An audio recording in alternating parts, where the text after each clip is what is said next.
menteri ya. Perdana Menteri itu yang bekerja langsung. Dan yang mengonsepnya tetap di atas Perdana Menteri itu ada siapa? Ada raja ya. Apa rajanya? Rajanya itu sahabat sekalian berada di alam sir ya. Rajanya akal itu berada di alam sir ya. Jadi kalau ini adalah alam anasir ya. Kemudian luar dari badan kita itu ada yang namanya apa? Alam sir ya. Nah itu. Nah, alam sir itu, sahabat sekalian, di sana terdapat kolbun. Ya, terdapat kolbun. Jadi kolbun yang hakiki itu bukanlah segumpal daging yang berada di mana? Di dada. Tapi Assalamualaikum warahmatullahi wabarakatuh. A'udzubillahi minasyaitonirrajim. Bismillahirrahmanirrahim. Alhamdulillah.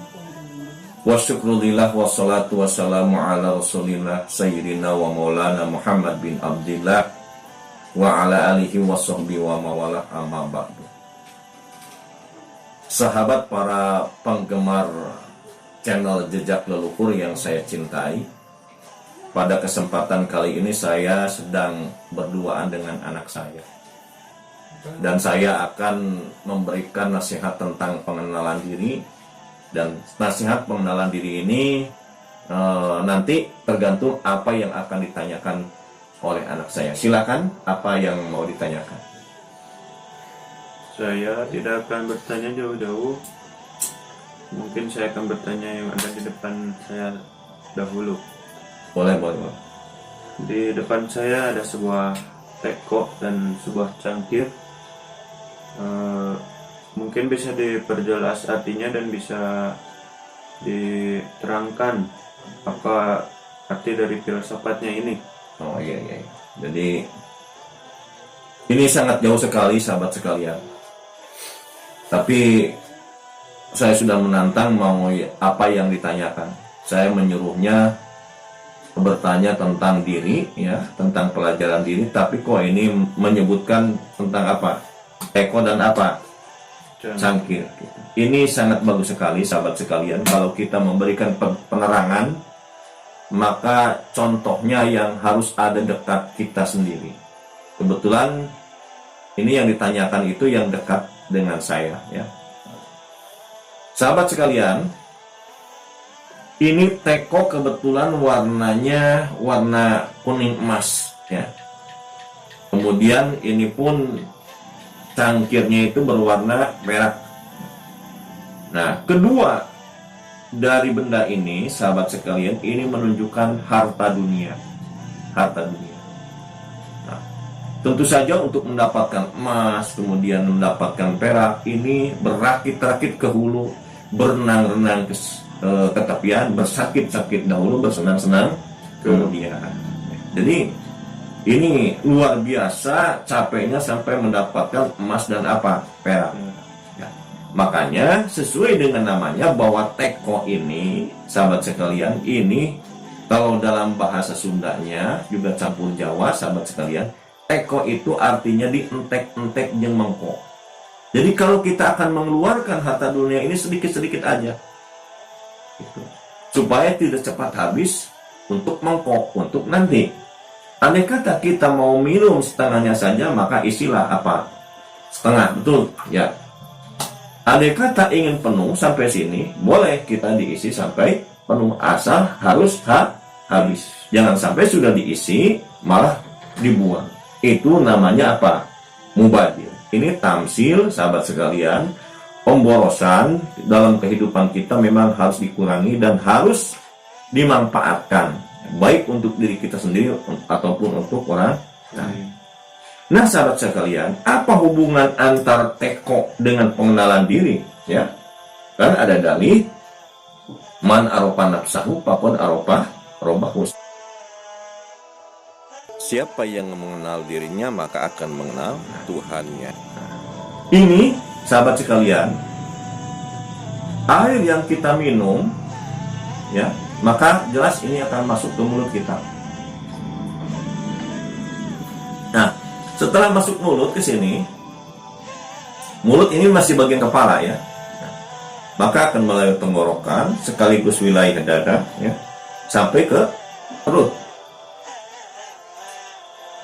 Dari mulai kepala, kemudian dada, sampai perut ini, dalam pelajaran jejak leluhur ini namanya alam anasir. Apa katanya?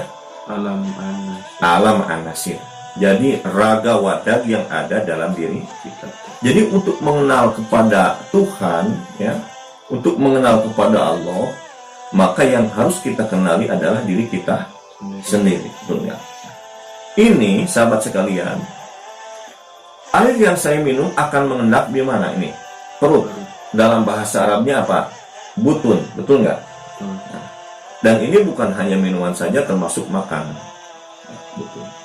Dari butun ke bawah, ini tempatnya minuman, makanan, kemudian yang paling bawah itu adalah syahwat. Apabila manusia tidak bisa dipenuhi antara minum, makan, juga syahwat, maka manusia itu akan kelabakan. Dan mungkin manusia kalau tidak makan, maka akan mati. Ya. Sehebat apapun, sesoleh apapun manusia, disuruh ibadah, kalau tidak makan, maka tenaganya akan kehabisan. Ya. Dia akan sakit, ya. Dia akan mati kalau sama sekali tidak makan. Oleh karena itu dunia ini sahabat sekalian penting. Bohong kalau ada orang mengatakan bahwa dunia itu tidak penting. Penting tapi secukupnya saja, ya. Jangan sampai sekali minum sahabat sekalian habis satu apa? Satu teko. Ini namanya orang terlalu berlebihan, betul nggak? Nah, orang yang minum satu teko sahabat sekalian ini namanya orang bodoh, ya. Nah, contoh orang bodoh sahabat sekalian seperti orang-orang yang berbuat maling, ya, berbuat korupsi, berbuat zina, ya. Itu bodoh. Itu bukan kejahatan tapi kebodohan, ya. Karena dia sudah tahu, ya, kalau seseorang umpamanya maling, maka dia itu akan mendapatkan hukuman. Danas. Jadi tamsilnya buah danas. Dan itu artinya adalah hukuman. Nas itu dari manusia.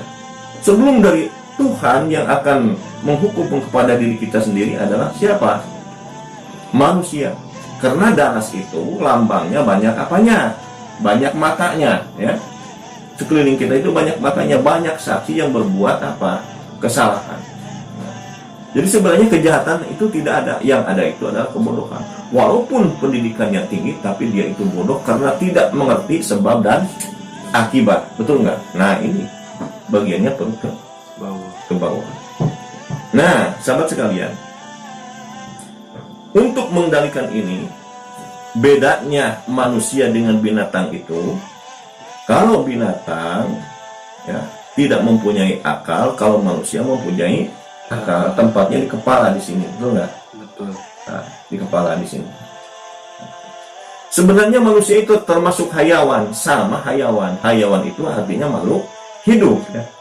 Cuman membedakan antara manusia dengan binatang itu adalah karena manusia punya apa? Akal, ya, akal. Apabila manusia mengerti akal bahwa yang haram itu akan mencelakakan dirinya, jangankan di akhirat, ya, di dunia pun akan merasakan.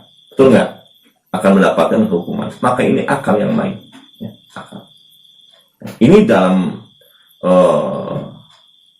pelajaran lain, sahabat sekalian, dalam tamsil yang lain, bahwa akal ini tamsil daripada Perdana Menteri, ya. Perdana Menteri itu yang bekerja langsung. Dan yang mengonsepnya tetap di atas Perdana Menteri itu ada siapa? Ada raja, ya. Apa rajanya? Rajanya itu sahabat sekalian berada di alam sir, ya. Rajanya akal itu berada di alam sir, ya. Jadi kalau ini adalah alam anasir, ya. Kemudian luar dari badan kita itu ada yang namanya apa? Alam sir, ya. Nah itu. Nah, alam sir itu sahabat sekalian di sana terdapat kolbun. Ya, terdapat kolbun. Jadi kolbun yang hakiki itu bukanlah segumpal daging yang berada di mana? Di dada. Tapi kolbun itu yang merajai siapa?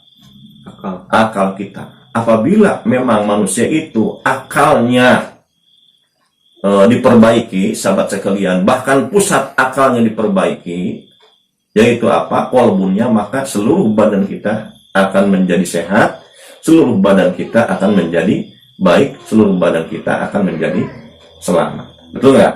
Nah, nanti bahasan yang kedua, sahabat sekalian, ini di sini itu adalah wilayah dada, ya, wilayah dada. Yang mana wilayah dada kemudian ke atas bahasannya nanti akan dibahas pada sesi berikutnya, ya.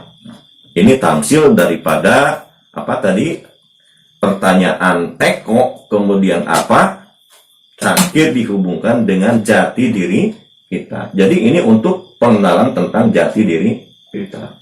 Rupanya sahabat sekalian, itu saja yang saya bahas, dan untuk ke depan insya Allah sahabat sekalian saya akan membahas sesi berikutnya, yaitu tentang wilayah dada, ya, yang mana di dalam wilayah dada ini nanti saya akan bahas ada beberapa tipah, ya, di sini titik sini, ya, kemudian sama pusatnya berada di mana, di akal.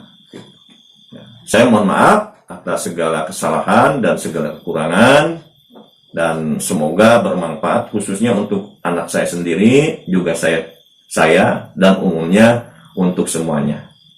Billahi taufiq wal hidayah. Wassalamualaikum warahmatullahi wabarakatuh.